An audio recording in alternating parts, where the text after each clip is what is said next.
When you talk about the civil rights movement, the role of religion is one of the most important. In Greenville, Springfield Baptist was at the core.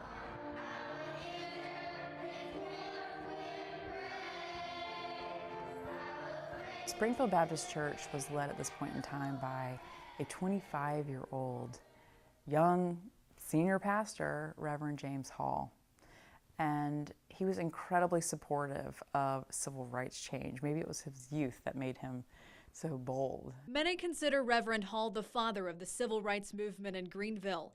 The famous march to the airport was from Springfield Baptist Church. Many of the students at the library sit-ins walked from the church. The church was, if anything, it was the central focus in the African American community, out of which sprang the civil rights movement.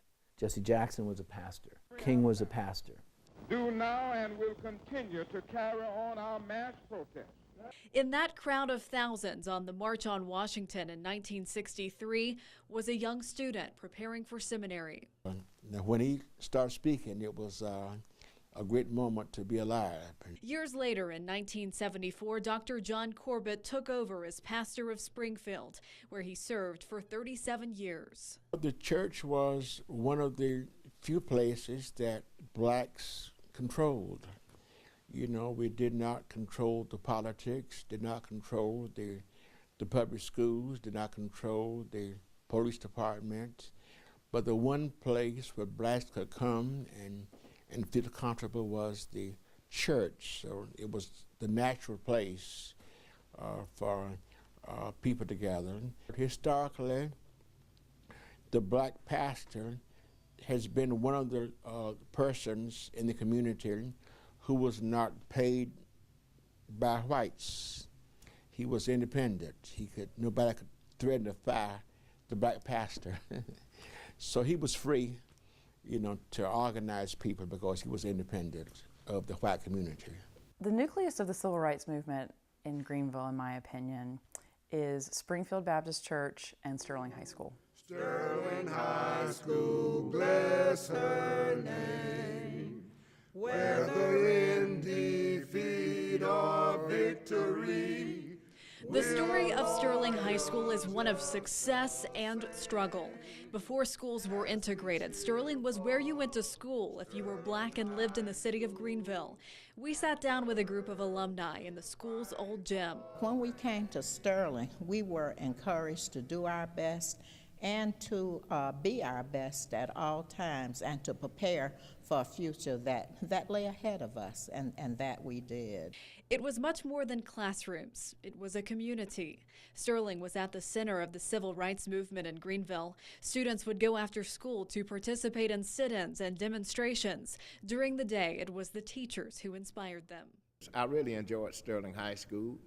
I had a thirst for knowledge, and those individuals who were my instructors fed that thirst. They would correct you and had no shyness about doing it, like it seemed to be now in school, or no apprehension. In 2006, a statue was unveiled in downtown Greenville honoring the school and its students, put up as a permanent reminder of its history. It's a good-looking statue, it's meaningful, and it's representative of what we're about. The statue is now one of the only physical reminders. In 1967, a fire destroyed the school. The only building still standing, the old gym, is now a community center. Pictures of the choir, the boys' basketball team, the cheerleaders. But this school doesn't need walls to show its spirit.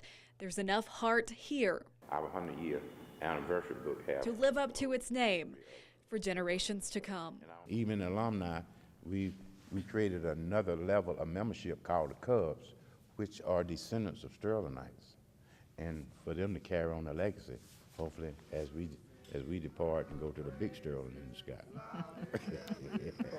Sterling High School, bless her name.